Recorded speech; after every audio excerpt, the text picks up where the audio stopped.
சங்கீத புஸ்தகம் 15வது சங்கீதம் 1-5 வரை ஒருவர் சத்தத்தை உயர்த்தி நாம் வாசிக்கலாம். சங்கீத புஸ்தகம் 15வது சங்கீதம் 1-5 வரை. Lord, who shall abide in thy tabernacle, who shall dwell in thy holy hill, he that walketh uprightly and worketh righteousness and speaketh the truth in his heart, he that back not with the tongue, nor doth evil his neighbor, nor taketh up a reproach against his neighbor, in whose eyes a wild person is tempted, but he honors them that fear the Lord. He that is sweet to his own heart and changes not, he that putteth not out his money is usured, nor taketh reward against the innocent, he that doeth it, and these things shall never be moved. கர்த்தாவே, யார் உம்முடைய கூடாரத்தில் தங்குவான்? யார் உம்முடைய பரிசுத்த பர்வதத்தில் வாசம் பண்ணுவான்? உத்தமனாய் நடந்து நீதியை நடப்பித்து மனதார சத்தியத்தை பேசுகிறவன் தானே.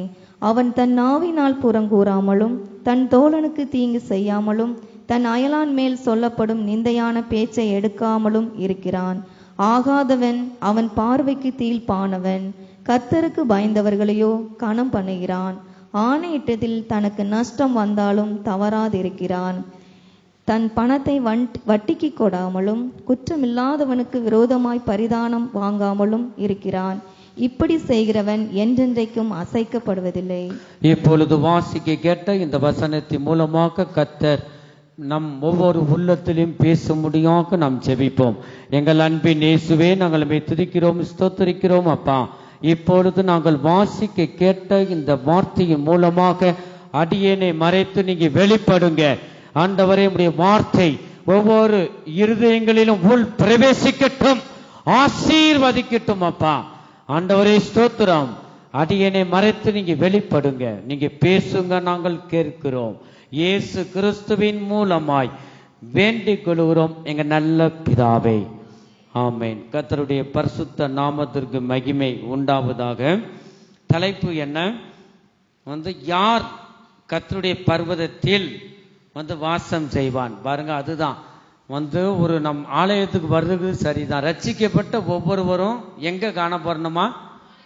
அவருடைய கர்த்தரிடம் நாம் என்ன செய்யணும்? அங்க காணப்படணும். விஷயம் அதுதான். ஆரம்பத்தோட துவக்கத்தோட முடிவு சம்பூர்ணமாக காணப்பட வேண்டும் ஒவ்வொரு மனிதனுக்குள்ள. கர்த்தாவே, யார் உம்முடைய கூடாரத்தில் தங்குவான்? யார் உம்முடைய பரிசுத்த பர்வதத்தில் வாசம் பண்ணுவான்? உத்தமனாய் நடந்து. எப்படி நடக்கணுமா? உத்தமனாய் நடந்து நீதியை நடப்பித்து மனதார சத்தியத்தை பேசுகிறவன் தானே. அப்ப மனதார சத்தியத்தை நம்ம என்ன செய்யணும்? கர்த்தருடைய வசனங்களை, சத்தியம் என்பது கர்த்தருடைய வசனம் என்று யோவான் சுவிசேஷம் 17வது அதிகாரம் 17வது வசனத்துல நாம் வாசிக்கிறோம். அப்ப கர்த்தருடைய வசனங்களை, சத்தியத்தை மனதார மற்றவர்களுடன் பேசுகிறவர்களாகவே நாம் காணப்பட வேண்டும். கர்த்தருக்கு ஸ்தோத்திரம். அப்படிப்பட்டவன் தான் பரிசுத்த பர்வதத்தில் வாசம் பண்ணுவான். அந்த ராஜ்யத்தில், இந்த ராஜ்யத்திற்கே போக முடியும். ஆகவே இந்த பூமியில இருக்கிற நாள் முழுவதும் அவர் தேவன் விரும்புகிற ஒரு பரிசுத்த ஜீவியம் நாம் செய்ய வேண்டும். இந்த நாவு பாருங்க, நல்லதை பேச வேண்டும், கிருபையுள்ள வார்த்தைகளை பேச வேண்டும். இந்த 2வது வசனத்துல என்ன பார்க்கிறோம்? அவன் தன் நாவினால் புறங்கூறாமலும், புறங்கூறக்கூடாது, முன்னாடி விட்டு பின்னாடி பேசுவது ஒருபோதும் செய்யக்கூடாது. ஒரு நல்ல காரியங்கள் விசேஷம் வச்சிருந்தான், கல்யாணம், திருமண காரியமோ மற்ற எது இருந்தாலும் பரவாயில்ல, அந்த காரியங்களை எதாகிலும் சொல்லி அதை நிறுத்துறது, மற்றபடி புறங்கூறுறது பாருங்க, அதெல்லாம் பிசாசின் கிரிகளாக இருக்கிறது. அவன் தன் நாவினால் புறங்கூறாமலும். இந்த நாவு எதுக்காக ஆண்டவர் தந்திருக்கிறார்? தேவனை துதிப்பதற்காக, நல்லதையே பேசுவதற்காக. இந்த நாவுல பாருங்க, தேவனை துதிக்கணும், புறம் கூறாமலும் தன் தோழனுக்கு தீங்கு செய்யக்கூடாதான். பாருங்க, ஒருபோதும் எதை விதைக்கிறோமோ அதையே நாம் அறுப்போம். ஆகவே தீங்கு செய்யாமலும் தன் அயலான் மேல் சொல்லப்படும் நிந்தையான பேச்சை எடுக்காமல் இருக்கிறான். ஆமா, தப்பு தான். பாருங்க, ஒவ்வொரு மனிதனை பார்த்தா ஏதாவது குறைகள் இருக்கத்தான் செய்யும். முழுமையா பரிசுத்தவான் ஆகிட்டா இங்க பூமியில வைக்க மாட்டார், அவரிடம் சேர்த்து கொள்வார். ஆகவே இந்த பூமியில அந்த பரலோக ராஜ்யத்துக்கு போவதற்கு முன்பாக நம்மளை பரலோகமாக உருவாக்கப்பட்டு தான், ஒரு தகுதிப்படுத்து தான் அந்த அவரிடம் சேர்த்து கொள்ளுகிறார். ஆகவே நாம் ஒருவரும் என்ன செய்யக்கூடாது, புறம் கூறக்கூடாது. இந்த அயலான் மேல் சொல்லப்படும் நிந்தையான பேச்சை எடுக்கவே கூடாது. குறைகள் அவர்களுக்காக நாம் ஜெபிக்கணும். நீங்க ஜெபிக்கணும். அது நல்ல காரியத்தை பெரும்பாலும் ஒருவரும் பேச மாட்டாங்க. பாருங்க, தீமையான காரியங்கள் அப்படிப்பட்டவங்க ஒருபோதும் நினைச்சே பார்க்க முடியாது. இந்த ராஜ்யம் சும்மா கிடைக்கிற காரியம் இல்லை. எவ்வளவு ஒரு பரிசுத்தம் வேண்டும் நம்முடைய கண்களிலும் நாவிலும், எவ்வளவு பரிசுத்தம். அதுக்கு நம்ம பிரயாசப்படணும். பாருங்க, நீங்கள் என்னிலும் என் வார்த்தைகள் உங்களிலும் நிலைத்திருந்தால் நீங்கள் கேட்டுக்கொள்வது எதுவோ அது உங்களுக்கு செய்யப்படும். அப்ப நம்ம அந்த வார்த்தையை நாம் பிடித்து கொள்ளணும். கர்த்தருடைய வார்த்தை நமக்குள்ள இருக்கணுங்க. அவருடைய வார்த்தை யோவான் சுவிசேஷம் 1வது அதிகாரம் 1வது வசனத்துல பார்க்கிறோம். கர்த்தர் தேவன் எப்படி இருக்கிறாரா? வார்த்தையாக இருக்கிறார். அந்த வார்த்தையாகிய தேவன், இந்த வார்த்தை நமக்குள்ள வரும்போதுதான் நாம் கேட்டுக்கொண்ட காரியத்தை ஆண்டவர் செய்வார். ஹல்லேலூயா. அப்ப நம் முடிஞ்ச அளவுக்கு இந்த நாவு நல்லதை பேசணும், நன்மையானதை பேசணும். ஒரு வீட்டுக்குள் பிரவேசிக்கும் போது இயேசு கிறிஸ்து சொல்லி தந்தார் இந்த 12 சீசர்களுக்கு, உங்களுக்கு சமாதானம் என்று ஒரு வீட்டுக்குள்ள போகும்போது சமாதானம் என்று சொல்லுங்கள். ஆகவே நல்ல வார்த்தையை தவிர வேற சபிக்க கூடாது. இந்த ஆராதனை பகுதியிலும் கூட கர்த்தர் பேசினார். ஆகவே தீர்க்கதரிசியின் வார்த்தை மூலமா பேசினார். தகாத வார்த்தை, இந்த நாவுனாலையும் என்ன செய்யறோம், நல்லதை பேசுறோம், தேவனை துதிக்கிறோம், தேவனை துதிக்கிறோம். அதே நாவுல மற்றவர்களை தேவனுடைய சாயலினால் உருவாக்கப்பட்ட சிருஷ்டித்த அந்த மனிதனை சபிக்கிறோம். அது இருக்கலாகாது. யாக்கோபுல நாம் வாசிக்கிறோம். ஆகவே நாம் தேவனுடைய பிள்ளைகள். இந்த பூமி, இந்த உலகம் ஒரு நாள் அசைந்து போய்விடும். அசையாத ராஜ்யம் இருக்கு. அதுதான், அந்த ராஜ்யத்துக்கு போகணும்னா நம்மளை சீர்படுத்த வேண்டும். தேவன் விரும்புகிற ஒவ்வொரு நாளும் ஒரு வார்த்தை பேசுகிறதுக்கு முன்பாக நம்ம யோசிக்கணும், இந்த வார்த்தை அவங்களை புண்படுத்துமா என்று யோசித்து நிதானித்து அறிந்து இந்த வார்த்தையை பேச வேண்டும். நல்ல வார்த்தைகளை பேச வேண்டும். 3வது வசனத்தை வாசிங்க. அவன் தன் நாவினால் புறங்கூறாமலும் தன் தோழனுக்கு தீங்கு செய்யாமலும் தன் அயலான் மேல் சொல்லப்படும் நிந்தையான பேச்சை எடுக்காமலும் இருக்கிறான். அடுத்து, ஆகாதவன் அவன் பார்வைக்கு தீழ்ப்பானவன், கர்த்தருக்கு பயந்தவர்களையோ கனம் பண்ணுகிறான்.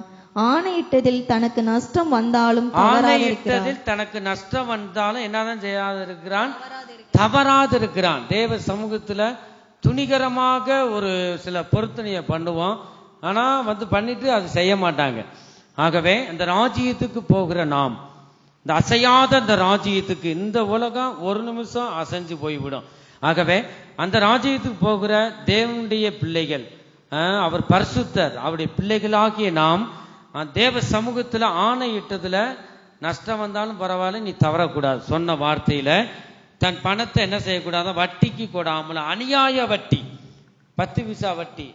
பாருங்க, வேற என்னது மீட்ரு வட்டியெல்லாம் இருக்கான். ஆட்டோவுக்கு தான் மீட்ரு போடுவாங்க.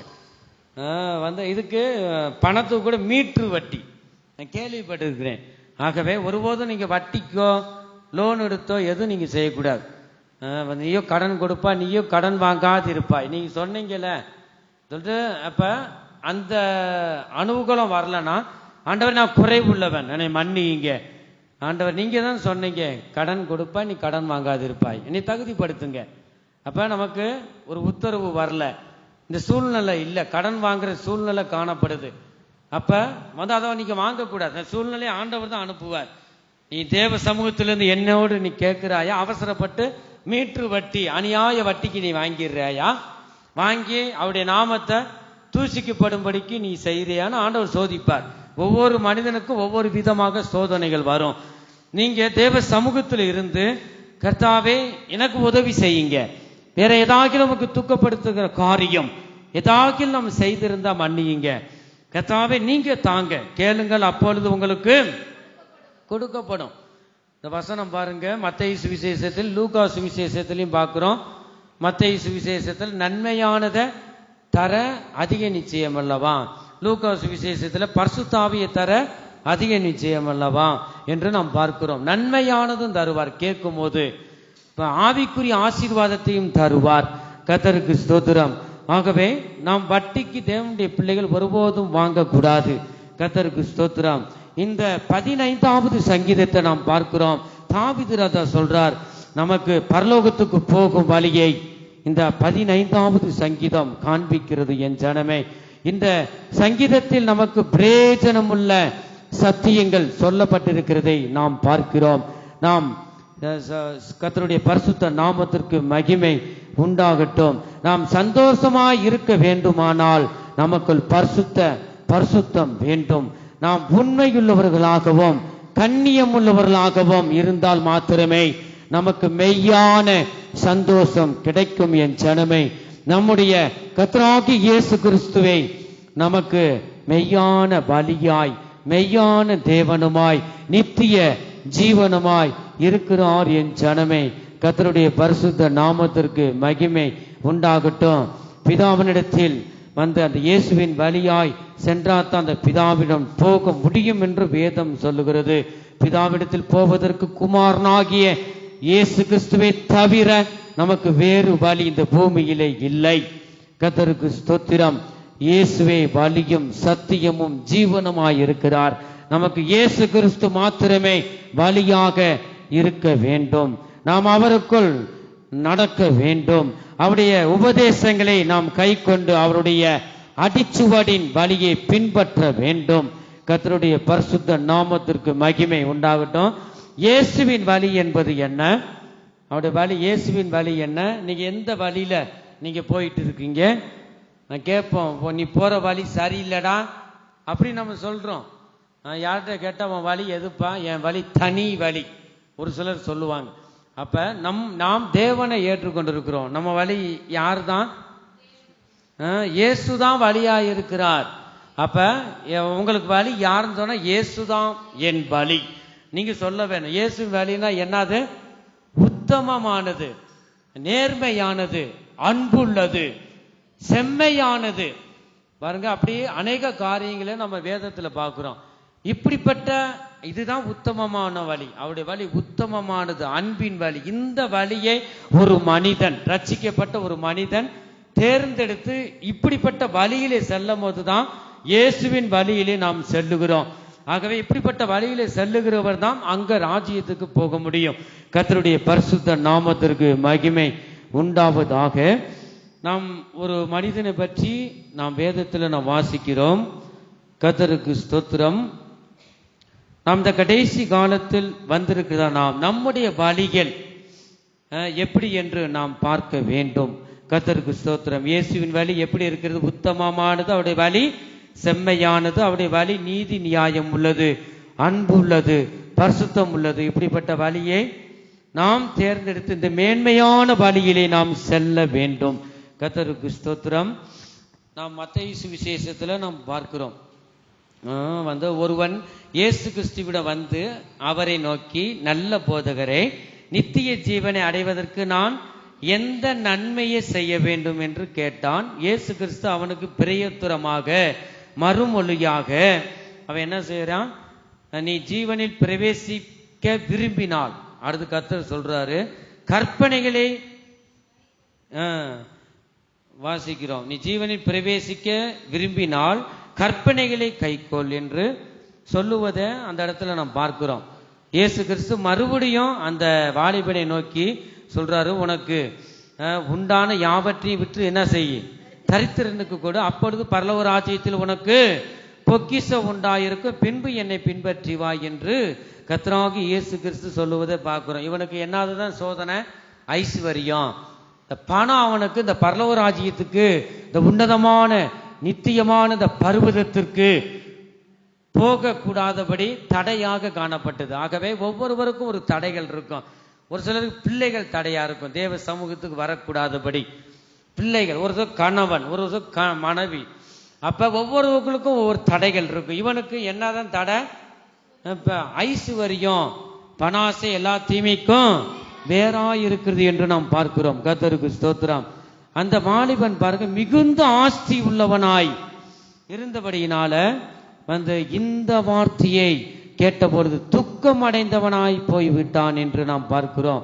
கர்த்தருக்கு ஸ்தோத்திரம். அந்த வாலிபன் எல்லாவற்றிலும் உண்மையுள்ளவனாய் இருந்தான். தேவன் சொன்ன கற்பனையில நம்ம கூட உண்மையா இருக்க முடியாது. ஒவ்வொன்றிலும் உண்மையா இருந்தான். என் ஜனமே, நான் சிறு வயது முதல் நான் கை கொண்டு இருக்கிறேன் சொல்ற, எந்த குறைவும் இல்லை. 99% ஆனா என்னதான் இந்த பணம், இந்த ஐஸ்வர்யம், கேடா போன ஒளிந்து போகிற அந்த ஐஸ்வர்யம் இந்த வாலிபனுக்கு இந்த ராஜ்யத்துக்கு போகக்கூடாதபடி தடையா போயிருச்சு.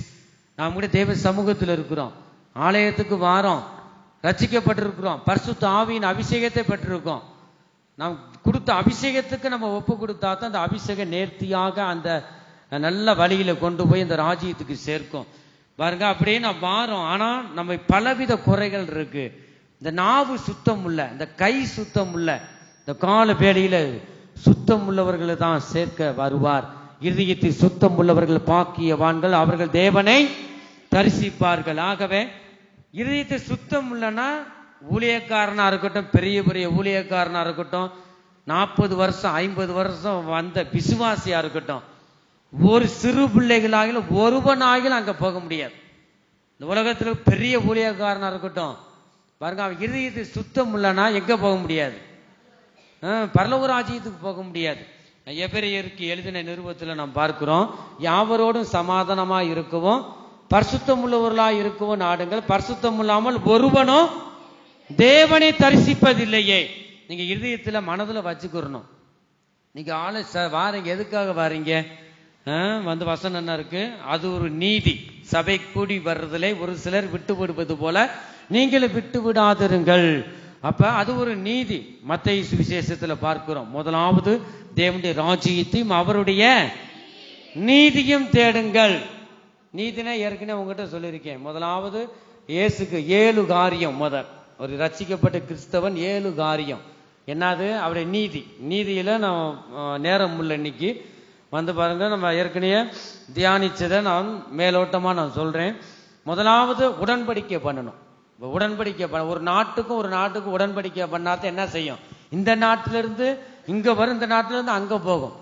ஆக நன்மை கிடைக்கும். ஆகவே முதலாவது ஒரு மனிதன் இயேசு கிறிஸ்துவை ஏற்றுக்கொண்டு மனம் திரும்பி ஞானஸ்தானம் மூழ்கி எடுக்கணும். அதான் உடன்படிக்கை. ஞானஸ்தானம் என்பது என்ன? தேவனுக்கும் நமக்கும் உடன்படிக்கை பண்ணணும். உடன்படிக்கை பண்ணாதான் நன்மை உண்டாகும். கர்த்தருக்கு ஸ்தோத்திரம். இரண்டாவது பரிசுத்த ஆவியின் அபிஷேகத்தை பெற்றுக்கொள்ளணும். ஒரு மனிதன் அபிஷேகத்தை பெற்றிருக்கிறான்னு எப்படி அடையாளம்? அதான் அந்நிய பாஷை அடையாளம். அதான் நாம் பார்க்கிறோம். கர்த்தருக்கு ஸ்தோத்திரம். எபேசியர்ல நாம் வாசிக்கிறோம். அதுதான் ஒரு ரட்சிக்கப்பட்ட பிள்ளைகளுக்கு இந்த அந்நிய பாஷை. ஒரு மனிதன் அபிஷேகம் பெற்றிருக்கிறான்னு அடையாளம் தான் அந்நிய பாஷையை தருகிறார். ஆகவே கர்த்தருக்கு ஸ்தோத்திரம்.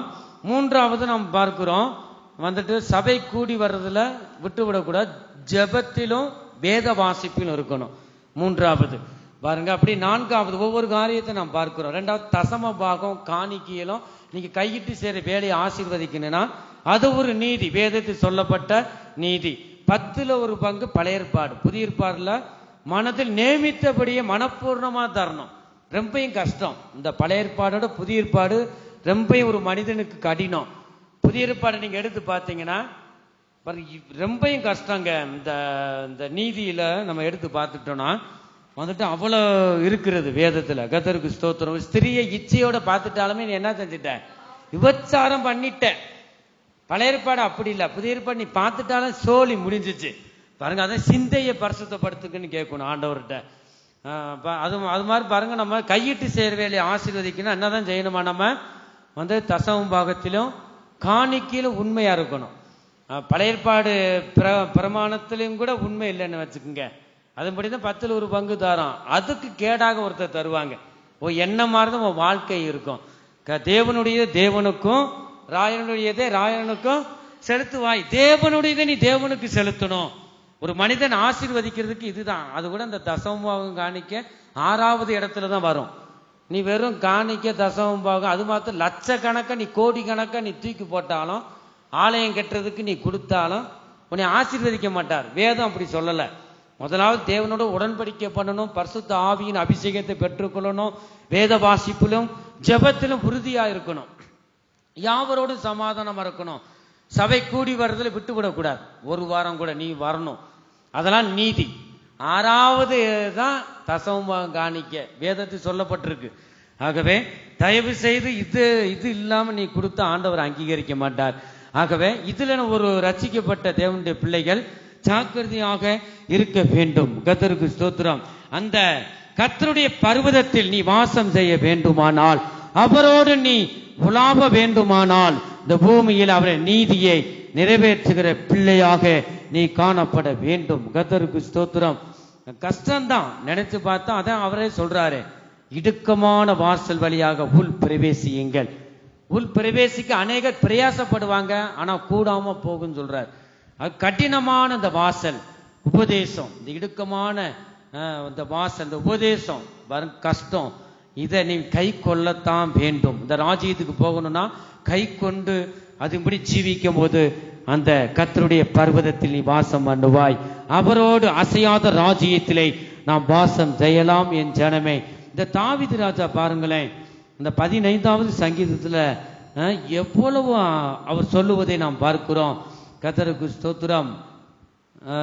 இந்த வாலிபன் அந்த வாலிபனை பற்றி பார்க்கும்போது அவன் உண்மையுள்ளவனாய் இருந்தோம், கற்பனைகள் யாவையும் கை கொண்டு இந்த பணம் தடையாக இருந்தது.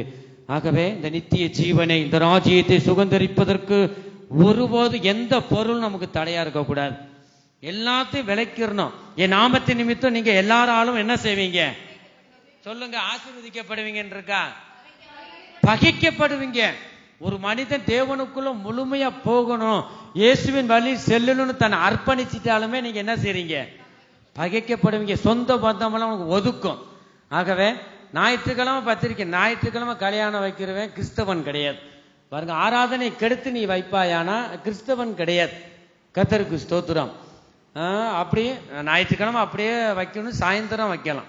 பாருங்க, காலையில ஒருபோதும் வைக்க, அது ரட்சிக்கப்படாதவங்க, அவங்க வேணுமே, நீ செத்தாலும் தூக்கி போட வேணுமே. ஒருபோதும் அவன் தூக்கி போட மாட்டான். ஒரு நாள் உனக்கு கை விட்டுருவான், நீ அனாதையா கிடப்ப. ஒருபோதும் நீங்க மனுஷனை நம்பாதீங்க. வேதம் என்ன சொல்லுது?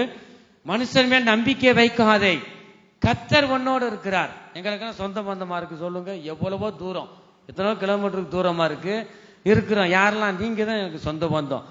பாருங்க, மோசைய யார் அடக்கம் பண்ணா? யாராலையும் அடக்கம் பண்ண முடியல, தேவனே வந்தார். இந்த பிசாசு சரீரத்தை பிடிச்சுக்கிட்டு விடல. பாருங்க, அப்படி குறைகள் இருக்கு, ஆனா தேவன் வந்தார். மோசை அடக்கம் பண்ண இந்த இடமே இந்நாள் வரைக்கும் தெரியாது, தேவன் அடக்கம் பண்ணார். ஆகவே தேவன் உங்க நியமிச்சிருப்பா. ஐயோ கல்லறை இல்லையே, அங்க இல்லையே, அதெல்லாம் நம்ம சிந்திக்க கூடாது. கல்லறை வேணுமே, சீக்கிரம் நீ சாக போறேன்னு அர்த்தம். பாரு, கல்லறை இடம் வாங்குங்க, செத்தா என்ன, நீ நீடித்த நாட்களா இருப்ப. அந்த தாவீது சொல்றாரு, பாதி வயதிலே நீ எடுத்துக்கொள்ளாதியும். தாவீது ராஜா சொல்றாரு, நீங்க பூர்ண ஆயுசு வரைக்கும் நீங்க இருக்க வேண்டும். நீ இந்த சொல்லப்பட்ட இந்த தேவனுடைய ராஜ்யத்தையும் அவருடைய நீதியும் தேடுனா போதும். உனக்கு என்ன தேவை? உனக்கு கல்லறை தேவைன்னா தனி ஆண்டவர் ஆயத்தம் பண்ணுவார். ஆகவே உன்னை சரி பண்ணி கொள்ள வேண்டும். அதை விட்டு ஒருபோதும் மனுஷரை நம்பி இருக்கக்கூடாது. மனுஷன் ஒரு நாள் கைவிடுவான். உன் தாய், உன் தகப்பன், அப்படி அன்பெல்லாம் ஒரு நாள் மாறி போய்விடும். என் ஜனமே, தேவனுடைய அன்பு ஒருபோதும் மாறாது. நீங்க இயேசு கிறிஸ்துவை நீங்க பிடித்து கொள்ள வேண்டும். கர்த்தருக்கு ஸ்தோத்திரம்.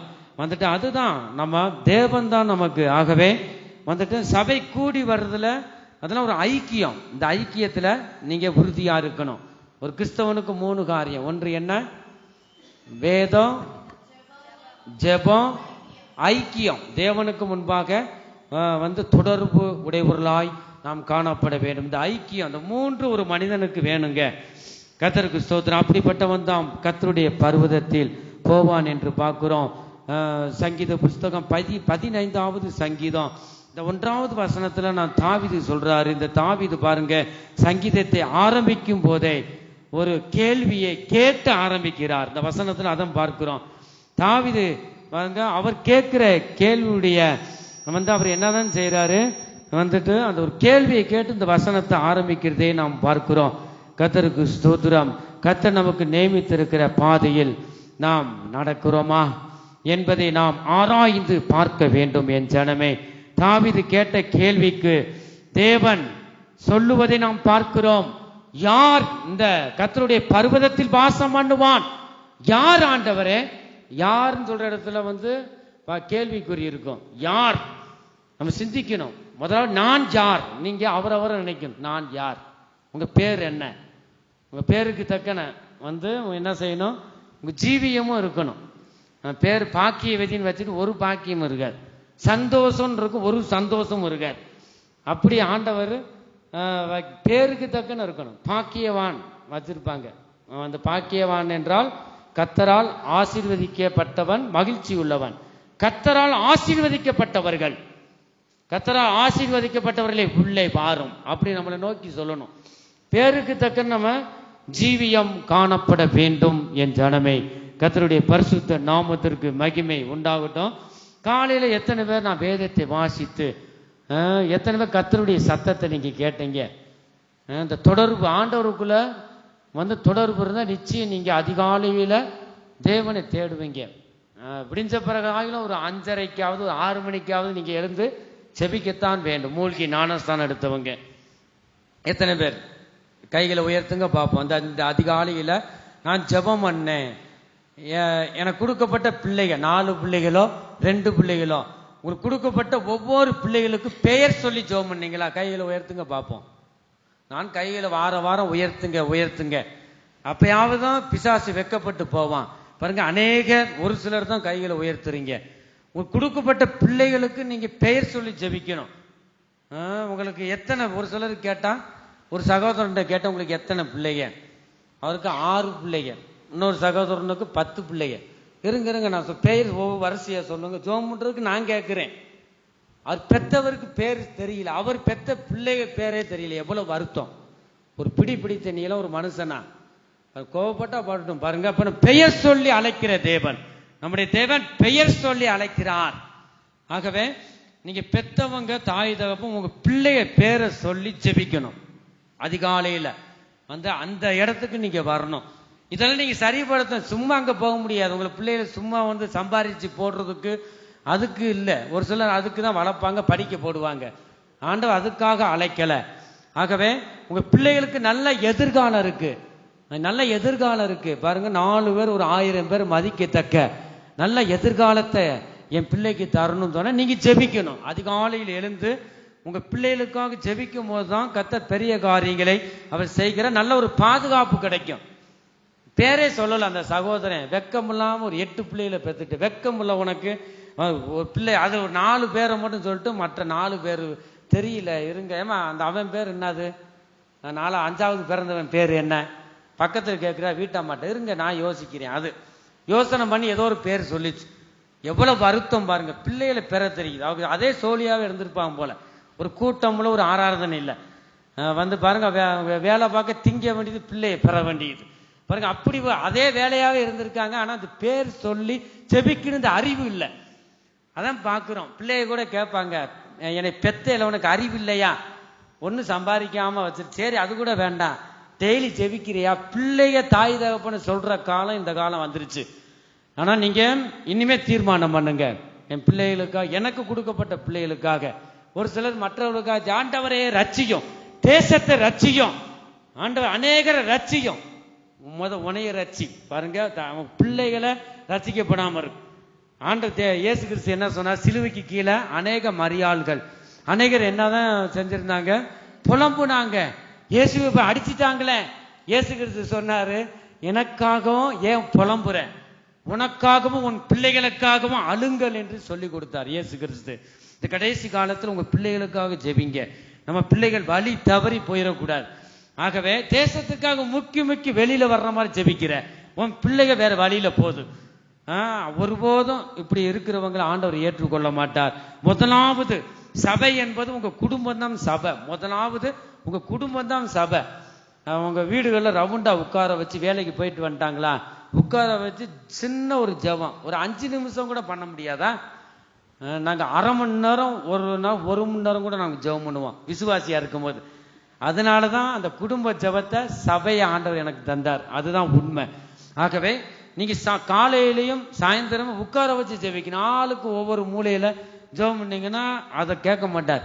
ரட்சிக்கப்பட்டவங்களை நான் சொல்றேன், மூழ்கி ஞானஸ்தானம் எடுத்தவங்க, நானும் தொண்டை வலிக்க சொல்லத்தான் செய்யறேன். ஆண்டவர் உணர்த்ததை நான் அதிலே வெறுத்து போயிட்டேன். என்ன ஆண்டவரே, எத்தனை தரம் நம்ம சொல்றது? அதிகாலையில எழுந்து நீங்க ஜெபிக்கணும் பிள்ளைகளுக்காக. இப்படி ஜெபிக்கும் போது இந்த ஜெப குறிப்பை நீங்க எனக்கு கொண்டு வரவே மாட்டீங்க. ஏன்னா அதிகாலையில் நீங்க ஜெபிக்கும் போது எங்க 2 பேர் 3 பேர் என் நாமத்துல கூடி இருக்கிறார்களோ அவள் நடுவில் இருக்கிறேன் என்று சொன்னார். அவர் நடுவில் இருக்கிற தேவன். அதிகாலையில் ஜெபிக்கிற அவரை பிரியப்படுத்துகிறாய், சாயந்தரமும் ஜெபிக்கிற நீ பிரியப்படுத்துகிறாய். ஆகவே பிரியப்படுத்த ரகசியம் அதுதான்.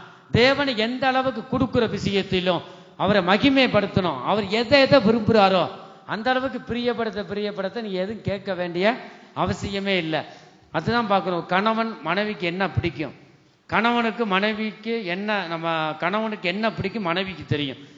அது பாருங்க, பிடிச்சதான ஆம்லேட்டு. அப்ப என்ன மட்டனா சிக்கனா, அவர் இது பிடிக்கும் இது பிடிக்காதுன்னு உங்களுக்கு தெரியுமா? எத்தனை உங்க கணவனுக்கு எது பிடிக்கும் பிடிக்காதுன்னு உங்களுக்கு தெரியும்? கைகளை உயர்த்துங்க பார்ப்போம்.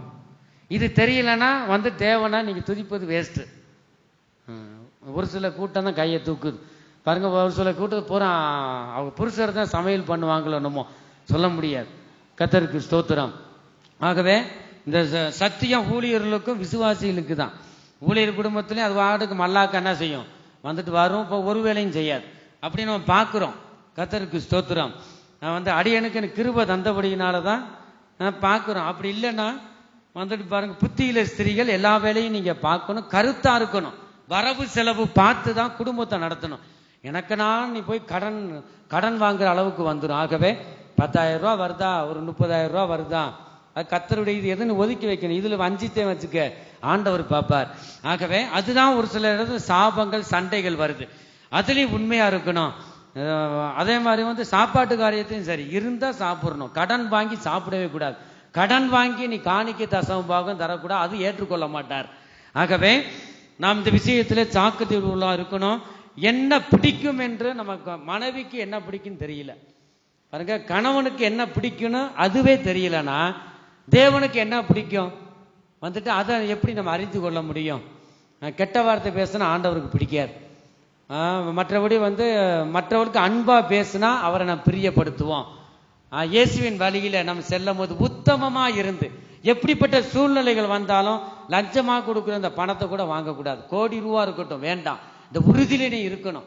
உறுதியில இருக்கும் போதுதான் கர்த்தர் அப்படிப்பட்ட அவரை நாம் பிரியப்படுத்துறோம். பிரியப்படுத்த ஒரு கணவன் ஒரு மனைவிக்கு அது பிடிச்சதை வாங்கி தந்துட்டா நீங்க சொல்ல வேண்டியது இல்லை, உங்களுக்கு வர வேண்டியது கரெக்டா டீ வருமா, அப்பப்ப வந்துகிட்டே இருக்கும். நீங்க கேட்கணும் அவசியம் இல்லை. அதே மாதிரிதான் நம்முடைய தேவன் என்ன பிடிக்கும், அவரை நோக்கி துதிக்கணும், ஸ்தோத்தரிக்கணும், வேத வசனங்களை பரிசுத்த வேதாகமத்தை வாசிக்கணும், நம்ம பிள்ளைகளோட அன்பா இருக்கணும், கணவனோட அன்போடு பேசணும், கணவன் மனைவியோடு அன்போடு பேசணும், பிள்ளைகளோட அன்பா பேசணும். அதை விட்டுட்டு நீ ஆலயத்துக்கு தேடி இப்ப இயேசு நல்லவர், நீ ஏன் நல்லவள் அல்ல, நீ இயேசு நல்லவர் தெரியுமா, உன் வேலையை பார்த்துட்டு போ சொல்லிடுவாங்க. உன் ஜீவியம் கரெக்டா இருக்கணும். அப்படி இல்லாத பட்சத்துல பாருங்க, எவ்வளவுதான் நாம் ஊழியம் செய்தாலும் நம்ம ஆலயத்துக்கு வந்தாலும் தேவன் ஏற்றுக்கொள்ள மாட்டார். இந்த கர்த்தருடைய பர்வதத்தில் வாசம் செய்கிறவன் இவ்வளவாய் நம்ம பிரியப்படுத்தணும். தேவனை பிரியப்படுத்தும் போதுதான் ஒரு பிரியமுள்ள ஒரு ஜீவியம் செய்யணும். இந்த தாவீது ராஜா பாருங்க, ஒரு சில நேரங்களில் குறைகள் இருந்தாலும் தாவீதை பற்றி மனுஷன் அல்ல தேவனே சொல்றார். தாவீது என் இருதயத்துக்கு ஏற்றவன் என்று சொல்றார். அப்ப உங்களை குறித்து நீங்க சொல்லக்கூடாது சாட்சி, மற்றவங்க சொல்லணும். என்னை குறித்து மற்றவங்க சொல்லணும். கர்த்தருக்கு ஸ்தோத்திரம். ஆகவே நாம் இந்த கடைசி காலத்தில் வந்திருக்கிறோம். நம்முடைய ஜீவியம் என்ன நாம் ஆராய்ந்து பார்க்க வேண்டும். கர்த்தருக்கு ஸ்தோத்திரம். இந்த தாவீது பாருங்க உறுதியா இருந்தார். நாம் கர்த்தருடைய பிள்ளைகள் அந்த ராஜ்யத்தை சுதந்தரிக்கிறத நாம் எப்படி காணப்பட வேண்டும் இந்த திருவசனத்தின் மூலமாக நாம் ஆராய்ந்து பார்ப்போமாக. கர்த்தாவை யார் உம்முடைய கூடாரத்தில் தங்குவான், யார் உம்முடைய பரிசுத்த பர்வதத்தில் வாசம் பண்ணுவான் என்று தாவீது ராஜா சொல்றார். கர்த்தருடைய பிள்ளைகள் சியோனில் வாசம் பண்ணுவார்கள் என்று நாம் பார்க்கிறோம். இவருடைய சுபாவம் எப்படிப்பட்டதாக இருக்க வேண்டும். இந்த தாவீது ராஜா அந்த 15வது சங்கீதத்துல அருமையாக சொல்லுகிறார், தெளிவாக சொல்லுகிறதை நாம் பார்க்கிறோம். கர்த்தருடைய பரிசுத்த நாமத்திற்கு மகிமை உண்டாகட்டும். இந்த தாவீது ஒரு கேள்வியை கேட்கிறார், பரலோகத்திற்கு யாரெல்லாம் போவார்கள் என்று அறிந்து கொள்வதற்காக இந்த தாவீது ராஜா கேட்கிறதை பார்க்கிறோம். இந்த தாவீது பாருங்க வந்து தேவனை பிரியப்படுத்துகிறார். வந்து அந்த ராஜ்யத்தில் யார் யார் போவா ஆண்டவரே எனக்கு சொல்லுங்க. இந்த பிரயாசம் எத்தனை பேருக்கு இருக்கிறது? கர்த்தருக்கு ஸ்தோத்திரம்.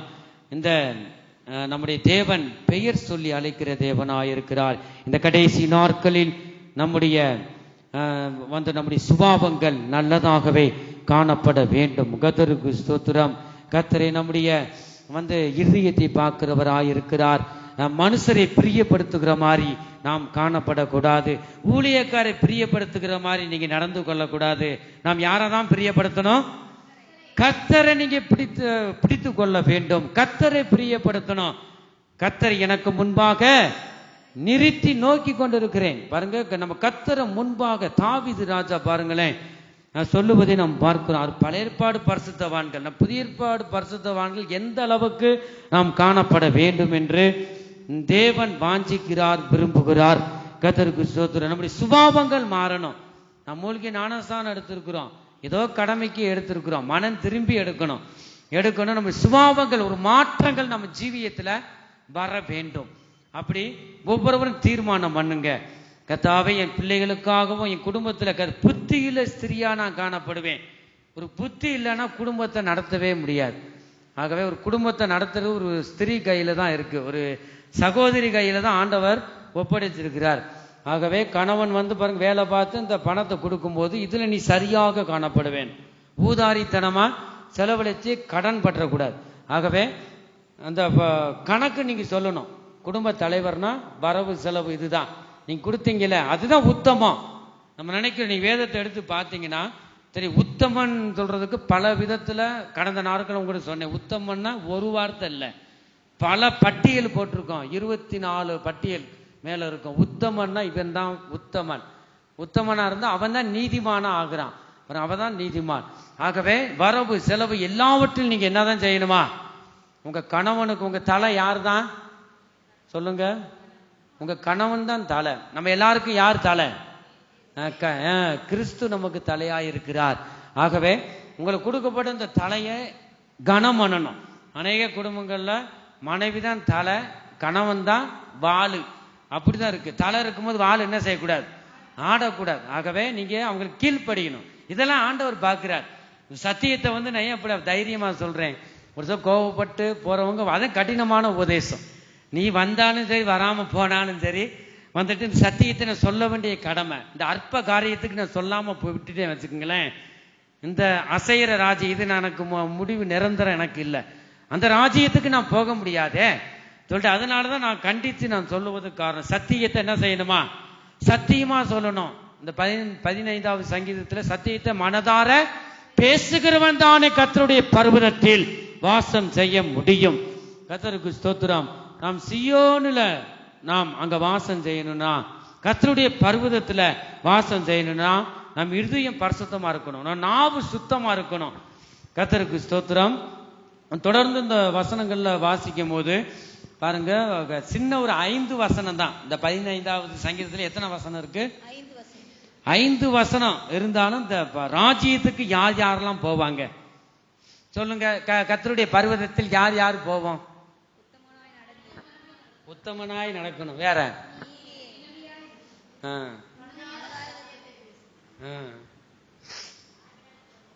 வேற தூங்குறவங்க சத்தத்தை உயர்த்தி சொல்லுங்க, ஹல்லேலூயா. ஒரு சில கூட்டம் இருக்கு, ஒரு சில கூட்டம் தூங்கிட்டே தான் இருக்கு பாருங்க. அப்படி தூங்கக்கூடாது, விழிப்பு உள்ளவர்களாய் நாம் இருக்க வேண்டும். அப்படிதான் ஒரு சிலர் என்னடா செய்தி கொடுக்கும் போதே என்னடா மியூசிக் போடுறாங்க ஒரு ஒழுங்கு இல்லாமன்னு திரும்பி பார்த்தா ஒரு இடத்துல கொரட்டை சத்தம் கேட்கு, கொருன்னு கொரட்டை விட்டு தூங்குது பாருங்க. எந்த அளவுக்கு இருக்கும், எவ்வளவு வேதனையா இருக்கும். அவங்க கர்த்தருடைய அவங்க வழி அருகே விதைக்கப்பட்ட நிலமா இருக்காங்க, அவ்வளவுதான். இந்த காதுல வாங்கி இந்த காதுல விட்டுறாங்க, இருதயத்துக்குள்ள போல கர்த்தருடைய வசனம். 4 வித இருதயத்தை பற்றி போன கடந்த நாட்கள்ல நாம் பார்த்தோம். ஆகவே நாம் விழிப்புள்ளவர்களாக இருக்க வேண்டும். ஹல்லேலூயா, ஹல்லேலூயா. கர்த்தருக்கு ஸ்தோத்திரம். கர்த்தருடைய கூடாரம் என்பது, இந்த வசனத்தில் நாம் பார்த்தோம், கர்த்தருடைய கூடாரம் என்பது அவருடைய வாசஸ்தலத்தை குறிக்கிறது. கர்த்தருக்கு ஸ்தோத்திரம். மோசையின் கூடாரத்தில் அந்த இடத்துல பார்க்கிறோம், மோசையின் காலத்துல என்னதான் பார்க்கிறோம், வந்துட்டு கர்த்தருக்கு கூடாரம் ஸ்தாபிக்கப்பட்டது. கூடாரம் மிகவும் எளிமையானது என்று பார்க்கிறோம். கூடாரம், இந்த கூடாரத்தை பத்தி சொல்லல, அங்க பரலோக ராஜ்யத்துல பயங்கரமா இருக்கும். நரிக்குறவர் நீங்க பார்த்திருப்பீங்க, டக்குன்னு கூடாரம் போடுவாங்க, என்னடா திடீர்னு காணான்னு பார்த்தா இன்னொரு ஊர்ல கூடாரத்தை போட்டிருப்பாங்க. இந்த கூடாரத்தை பேர்த்து அடுத்த இடங்கள்ல. அந்த கூடாரத்தை பத்தி ஆண்டவர் சொல்லல. கர்த்தருக்கு ஸ்தோத்திரம். அசையாத ஒரு நித்திய பர்வதம், இந்த இடத்துல அதை நம்ம பார்க்கிறோம். கர்த்தருக்கு ஸ்தோத்திரம். மோசையின் காலத்துல இஸ்ரவேல் ஜனங்கள் கூடாரத்தான் போட்டாங்க, வனாந்தரமான இந்த இடத்துல கூடாரத்தை போட்டாங்க. அது சொல்லல, அது அசையாத ஒரு கூடாரம், நித்திய பர்வதம். அங்க போகணும்னா நம் ஜீவியம் பரிசுத்தமாக காணப்பட வேண்டும். என் ஜனமே, கர்த்தருக்கு ஸ்தோத்திரம். அந்த அழியாத இந்த இருதயமாக இந்த வீடு, இது ஒரு கூடாரம் தான். அந்த சரீரம் வாடகை வீடு. அந்த சரீரம் நமக்கே சொந்தம் இல்லை. நம்ம வீடு குடியிருக்கிறதுக்கு இந்த சரீரம் மழைக்கு வெயிலுக்கு இல்லாதபடி எவ்வளவு ஒரு வீடு கட்டுறான் ஒரு மனுஷன், எவ்வளவு சம்பாதிக்கிறான், செத்தா இதெல்லாம் கொண்டு போவான்னு அறியல. அப்படிதான் குழந்தை இல்லாதவங்களும் அப்படிதான் செய்யறாங்க. நல்லா அறிந்து கொள்ள, குழந்தை இல்லாதவங்க மற்றவங்களுக்கு உதவி செய்யணும். ஆலயத்துக்கு நீ மனப்பூர்ணமா செய்யணும். அப்படிப்பட்ட இருதயம் வந்தா தான் உனக்கு குழந்தைய கொடுப்பார். குழந்தை இல்லைன்னா மற்ற குழந்தைய தூக்கி கொஞ்சு, அதுக்கு வாங்கி கொடு. அப்படிப்பட்ட இருதயம் நம் போராட்டங்கள்லாம் அதைத்தான் ஆண்டவர் வெளிப்படுத்துவார். குழந்தை இல்லை, 20 வருஷம் ஆச்சு, உனக்கு இன்னும் 100 வயசானாலும் உனக்கு குழந்தை இருக்காது. அப்படியே தான் வெறுமையா நீ போக வேண்டியது. அப்படியே நான் சொல்லியிருக்கேன். ஏன்னா சல்லி பைசா 4 பிள்ளைங்க 3 பிள்ளைய பெத்து எவ்வளவு கஷ்டப்படுறாங்க.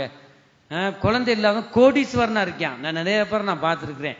சல்லி பைசா, அவன் சாப்பிடுறதுக்கு கூட மனசார வகுறு நிறைய சாப்பிட மாட்டேன். கஞ்ச பிசினாரி பாருங்க, அவ்வளவு வேதனையாத்தான் இருக்கும். நான் வஞ்சி விட்டு வந்துடுறேன். இப்போ எதுக்கு? வசனத்தை கொண்டுதான் சொல்லிட்டு, நீ உருப்படி ஆக மாட்டேன் அப்படிதான் சொல்லிட்டு மற்றவங்களுக்கு என் பிள்ளைக்கு செய்யின்னு நான் சொல்லலை. அப்ப விசுவாசியா இருக்கும்போது ஊழியத்துக்கு வந்த பிறகும் கூட நான் கட்டிந்து கொண்டு புத்தி சொல்ல ஆண்டவர் எனக்கு அதிகாரத்தை தந்திருக்கிறார். அந்த பிள்ளைகளுக்கு நீ தரும் போதுதான் உனக்கு குழந்தைய ஆண்டவர் தருவார். அப்ப இதெல்லாம் உதவி செய்யணும், மற்றவர்களுக்கு உதவி செய்யணும். குழந்தை இல்லாதவங்க கற்பத்தின் கனி இல்லையா, உதவி செய்யுங்க. இதெல்லாம் பிரியப்படுத்துறீங்க, ஆண்டவரை பிரியப்படுத்தும் போதுதான். இதெல்லாம் ஒரு சைட்ல இருக்கிற ஒரு பகுதி தான் இருந்தாலும் பிரியப்படுத்தும் போது கர்த்தர் பெரிய காரியங்களை அவர் செய்கிறார். இந்த தாவீது ராஜா சொல்றார், கர்த்தருடைய பரிசுத்த நாமத்திற்கு மகிமை உண்டாவதாக. அந்த மைக்கு தாங்க, இல்ல அங்க கொடுங்க. நான் ஓ தேவனுக்கு மகிமை தூக்கி எடுத்தார் இயேசு, தம் கரத்தை நீட்டி ரட்சித்தாரே. ஓ தேவனுக்கு மகிமை, இயேசுவை நேசிக்கிறேன், மேன்மேலும் நேசிக்கிறேன்.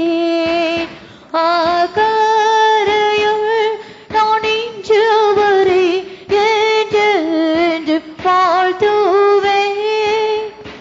ஆகாரையுள் நான் இன்றுவரை என்றென்று வாழ்த்துவேன். ஹல்லேலூயா. இப்ப இந்த இடத்துல பார்க்கிறோம் பாருங்க, உத்தமனாய் நடந்து நீதியை நடப்பித்து மனதார சத்தியத்தை பேசுகிறவன் தானே. எத்தனை பேர் நீங்க பெற்ற ரட்சிப்பை மற்றவர்களுக்கு சொன்னீங்க? சத்தியத்தையும் அறிவீர்கள், சத்தியம் உங்களை விடுதலையாக்கும். நீங்க முதலாவது சத்தியத்தை அறிந்திருக்கீங்களா? தன்னைத்தானே நம்ம ஆராய்ந்து பார்க்க வேண்டும். கர்த்தருடைய பரிசுத்த நாமத்திற்கு மகிமை உண்டாகட்டும்.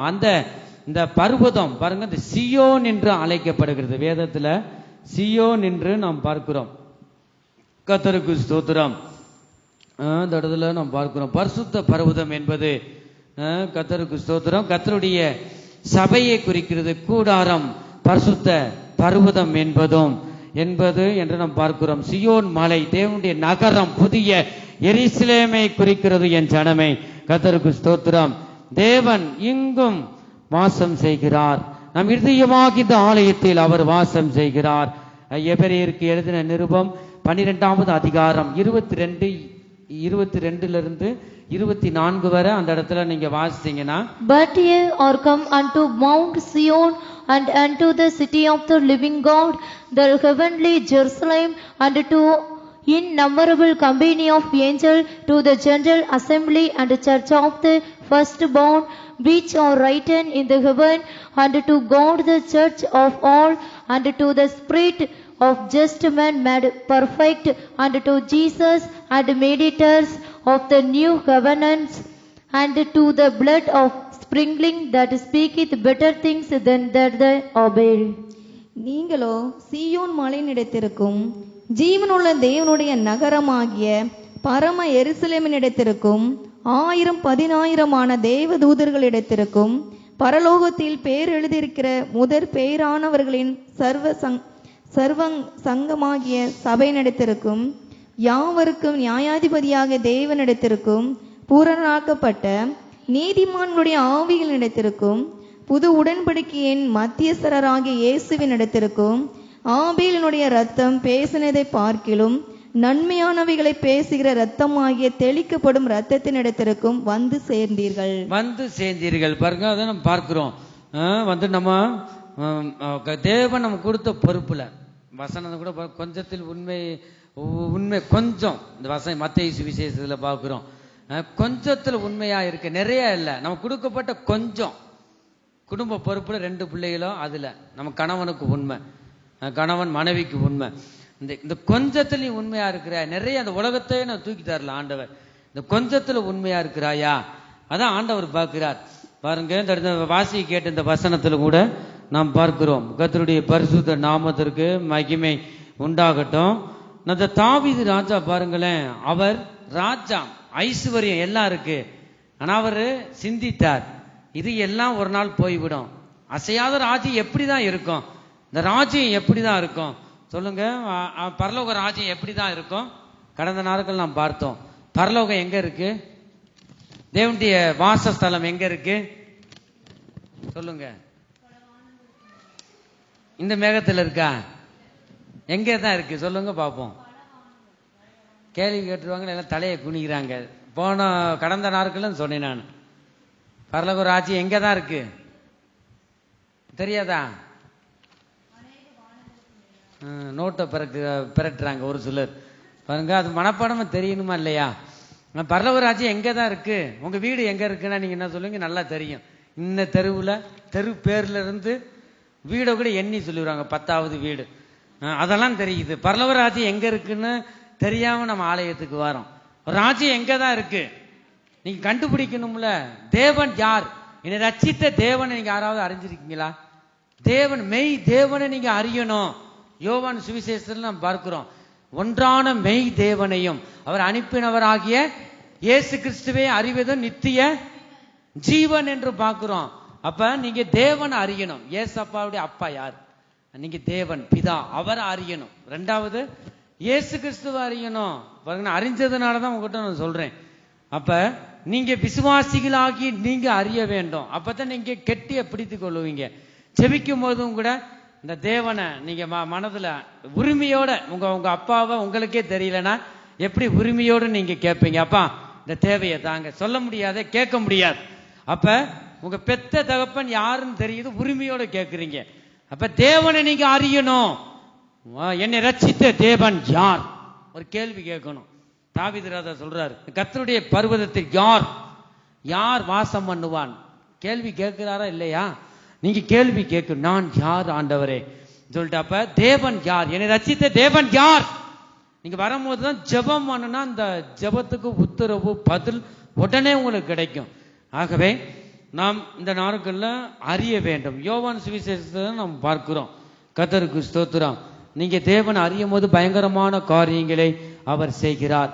ஆகவே நேரம் இல்லாததுனால நாம் இந்த வேளையில வந்து கர்த்தரை நோக்கி நாம் பார்ப்போமாக. எத்தனை பேர் நம்மளை அர்ப்பணிக்கிறோம்?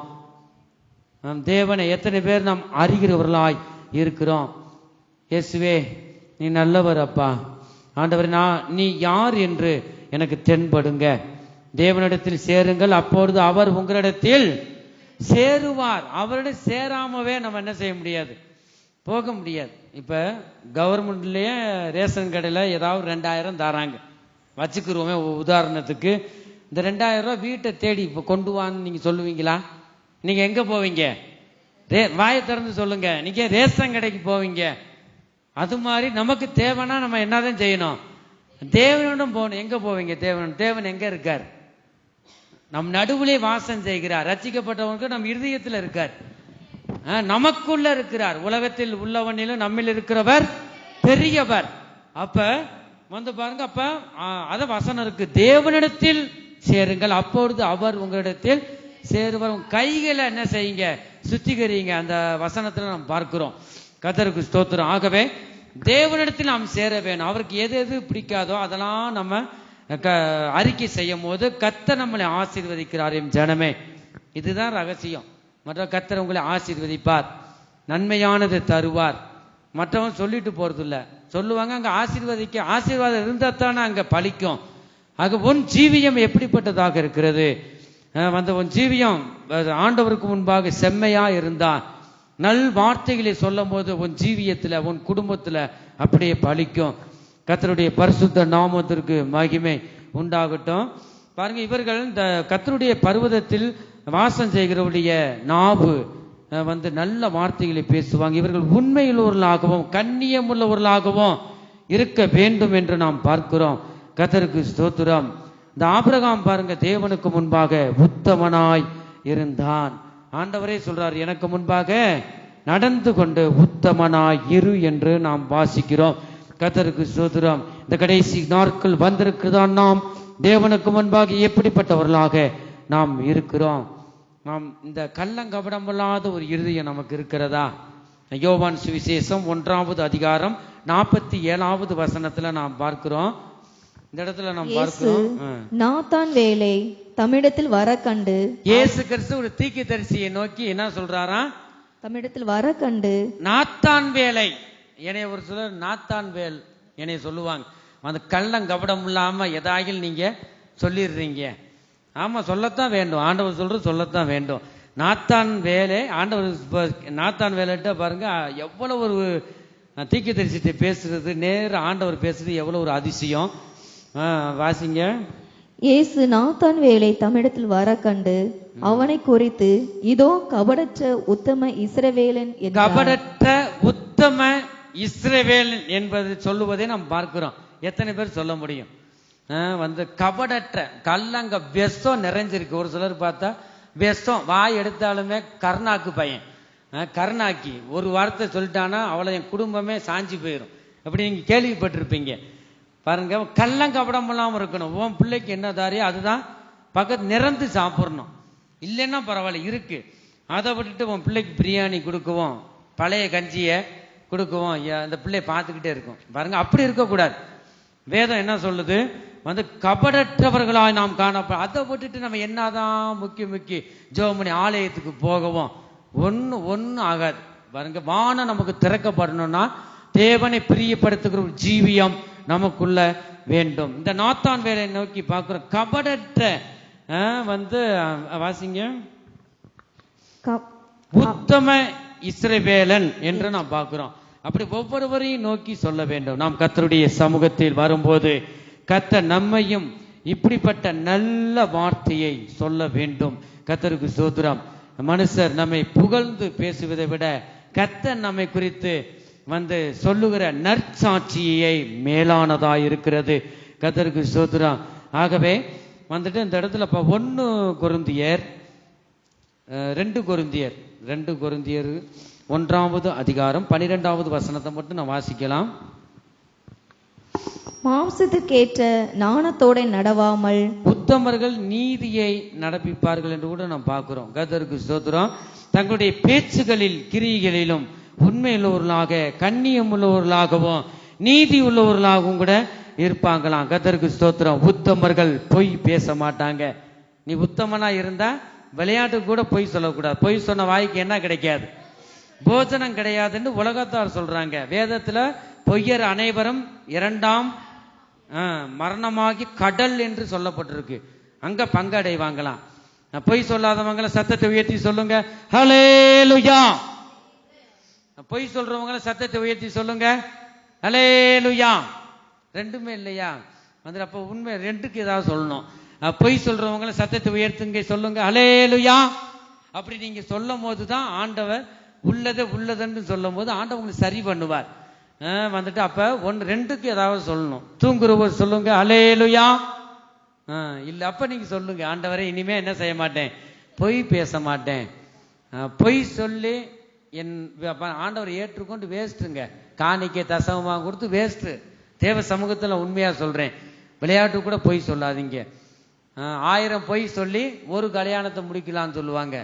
வந்துட்டு நீ ஒரு பொய்யும் சொல்ல வேணாம், உள்ளதுன்னு சொல்லி இருந்தா போதும். ஒரு ஜீவன் பிறக்குதுன்னா அதுக்கு ஏற்ற உயிர் ஏதோ மூலையில இருக்கும். நீ தேவ சித்தத்துக்கு ஒப்பு கொடுக்கும்போது கூடி வரும். அதுக்காக பொய் சொல்லி மாட்டிக்கிற கூடாது. ஆகவே நம்முடைய தேவன் பொய் உரையாத தேவன், அவர் உண்மையுள்ள தேவன், பரிசுத்தம் உள்ள தேவன். ஆகவே நான் உண்மையை மட்டும்தான் நான் பேசுவேன் அப்படி தீர்மானம் பண்றவங்க ஹல்லேலூயா. சத்தத்தை உயர்த்தி ஹல்லேலூயா. ஆகவே அநேகருடைய உதடு தொங்கி போச்சு இப்பயே. ஆகவே சத்தியத்தை நீங்க ஏற்றுக்கொள்ளணும். இந்த எந்த ஒரு வார்த்தையும் கூட நானா சுயமா பேசினது இல்லை. நான் பேசினா அந்த வார்த்தையில என்னைய திரும்பிடும், நான் ஒண்ணுமில்லாம போயிருவேன். ஆகவே ஒரு வார்த்தை கூட நீங்க அதை ரெக்கார்ட் ஆகிட்டு இருக்கு, ஒரு பக்கம் பதிஞ்சுக்கிட்டே இருக்கு. ஏன்னா நான் போட்டு பார்ப்பேன், சும்மா இல்லை. ஒரு வார்த்தை கூட தகாத வார்த்தைகள் இருக்காது. அநேகருக்கு அனுப்பியும் விடுறேன். கர்த்தருக்கு ஸ்தோத்திரம். ஆகவே இந்த வசனத்தை கொண்டுதான் நான் ஆண்டவர் போதிக்கிறார். மனதார சத்தியத்தை சொல்லுகிறவன் தாம் கர்த்தருடைய பர்வதத்தில் போக முடியும். தீர்மானம் பண்ணுங்க, நான் பொய் சொல்ல மாட்டேன் ஆண்டவரே, உள்ளதோ அவ்வளவுதான். எவ்வளவுதான் நஷ்டம் வந்தாலும் பரவாயில்ல, நீ பொய் சொல்லக்கூடாது. அதான் தேவனுடைய பிள்ளை, அதுதான் சாட்சி. கர்த்தருக்கு ஸ்தோத்திரம். உண்மையா பேசுவாங்க. இந்த உத்தமர்கள் உண்மையை பேசுவாங்க, பொறுமையாக இருப்பாங்க. பொறுமை இல்லைன்னா நீ உத்தமை கிடையாது. பொறுமை வேண்டும். பாருங்க, உத்தமர்கள் மனதார சத்தியத்தை பேசுவார்கள். இவர்கள் தாம் கர்த்தருடைய கூடாரத்தில் இருக்கிறவர்கள், அவருடைய பரிசுத்த பர்வதத்தில் வாசம் செய்கிறவர்களாக இருக்கிறாங்க. கர்த்தருக்கு ஸ்தோத்திரம். நீதிமான், ஒரு நீதிமானுடைய குணங்களை பார்க்கும் போது அவங்க பாருங்களேன், இந்த உத்தமர்கள் வந்து அவ்வளவு ஒரு தேவன் விரும்புகிற ஒரு பரிசுத்த ஜீவியம் செய்வாங்க. உத்தமமாய் ஒரு நீதிமான் நடப்பான், நீதியை நடப்பிப்பான், மனதார சத்தியத்தை பேசுவாங்க, புறங்கூற மாட்டாங்க, தோழருக்கு தீங்கு செய்ய மாட்டாங்க, அயலான் மேல் நிந்தையான பேச்சை எடுக்க மாட்டாங்க, ஆகாதவன் அவன் பார்வைக்கு கீழ்ப்பானவன். பாருங்க அதை எதுவுமே அவங்க செய்ய மாட்டாங்க, இந்த பேச்சவை எடுக்க மாட்டாங்க. கர்த்தருக்கு பயந்தவர்களை இந்த உத்தமர்கள் கணம் பண்றாங்க. இந்த நீதிமான் கணம் பண்ணுகிறான். தனக்கு நஷ்டம் வந்தாலும் தன் நஷ்டத்தில் பாருங்க சொன்னதுல அவன் தவறாது இருக்கிறான். பரிதானம் வாங்காம இருப்பார்கள். இந்த நீதிமான் குற்றம் சாட்டப்படாதவனாய் இருப்பான். உத்தமர்கள் தங்களுக்கு முடிந்த வரைக்கும் பாருங்க மற்றவருக்கு உதவி செய்கிறவர்களாக இருப்பார்கள். எத்தனை பேர் உத்தமமாய் நீதிமானாய் காணப்படுகிறோம். இந்த கர்த்தருடைய பர்வதத்தில் நீ போக வேண்டுமானால் தேவனை பிரியப்படுத்துகிற ஜீவியம் உனக்குள்ள காணப்படட்டும். கர்த்தருக்கு ஸ்தோத்திரம். இந்த உத்தமர்கள் ஒருபோதும் கோல் சொல்ல மாட்டாங்க, கட்டுக்கதையை பேச மாட்டாங்க, பொய் சாட்சி சொல்ல மாட்டாங்க, முணுமுணுக்க மாட்டாங்க. ஒரு சொல்ல பார்த்தா முணுமுணுன்னு வாய்க்குள்ளே புலம்புறது. ஏதாவது பேசிட்டா கணவன் அடிச்சிருவாருன்னு சொல்லிட்டு, அந்த வார்த்தை பிசாசின் கிரியைகள். ஆகவே எந்த கணவனும் மனைவியை கை நீட்டி அடிக்கக்கூடாது. அடிக்குதான் உனக்குள்ள பிசாசு உட்கார்ந்துருக்குன்னு அர்த்தம். மனைவியும் கணவனை கை நீட்டி அடிக்கக்கூடாது. அதெல்லாம் பிசாசின் கிரியைகள். முணுமுணுக்க கூடாது, அவதூறு பேசக்கூடாது, கெட்ட வார்த்தை பேசக்கூடாது, தவறாக குற்றம் சுமத்தக்கூடாது, வீண் பேச்சுகளை பேசக்கூடாது.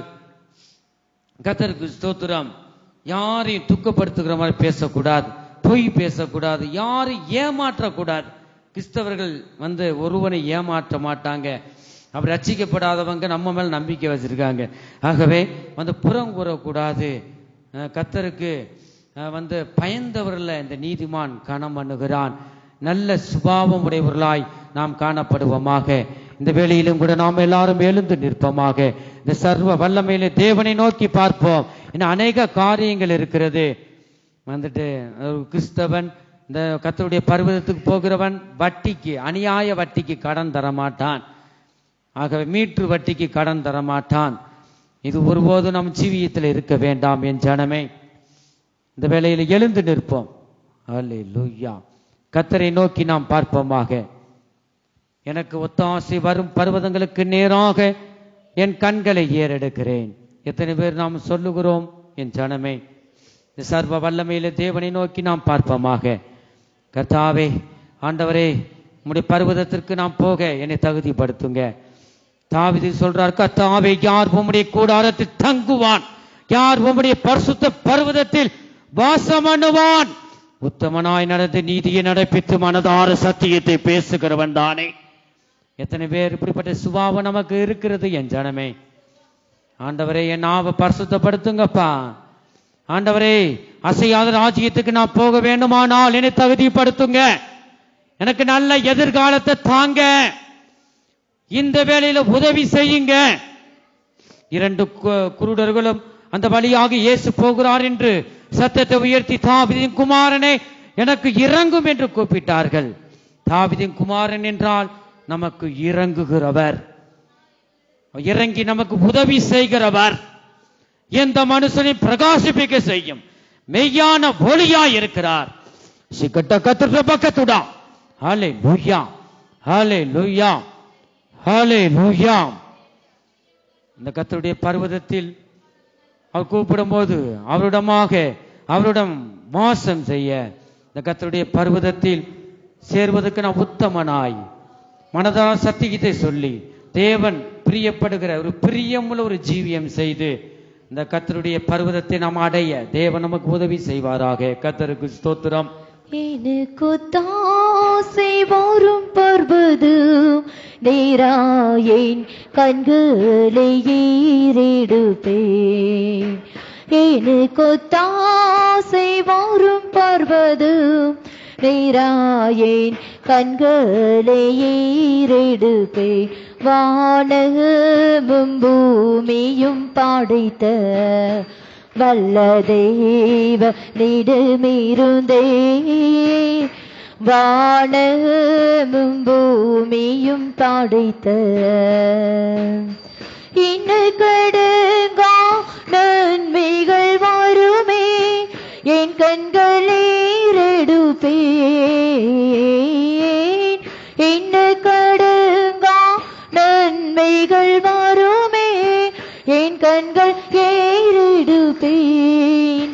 எனக்கு தாசை வரும் பர்வதம் நேராயின் கண்களை ஏறெடுப்பேன். திருவசனத்துக்கு நாமே ஒப்புக்கொடுப்போமாக. தாசை வரும் பர்வதம் நேராயின் கண்களை ஏறெடுப்பேன். எனக்கு தாசை வரும் பர்வதம் நேராயின் கண்களை ஏறெடுப்பேன். ஹல்லேலூயா, ஹல்லேலூயா. திருவசனத்துக்கு நாமே அர்ப்பணிப்போமாக. ஆமே ஷகலக துரபக துடமன துரபக துடோ ஷகலக துரபக துடா ஷகலக துரமன துரபக துடா. ஹல்லேலூயா, ஹல்லேலூயா, ஹல்லேலூயா, ஹல்லேலூயா. கர்த்தர் நம்மோடு பேசின ஜீவனுள்ள வார்த்தைகளுக்காக கரங்களை தட்டி கர்த்தரை ஸ்தோத்திரிப்போம். ஸ்தோத்திரம், ஸ்தோத்திரம், ஸ்தோத்திரம், ஸ்தோத்திரம், ஸ்தோத்திரம், ஸ்தோத்திரம், ஸ்தோத்திரம்.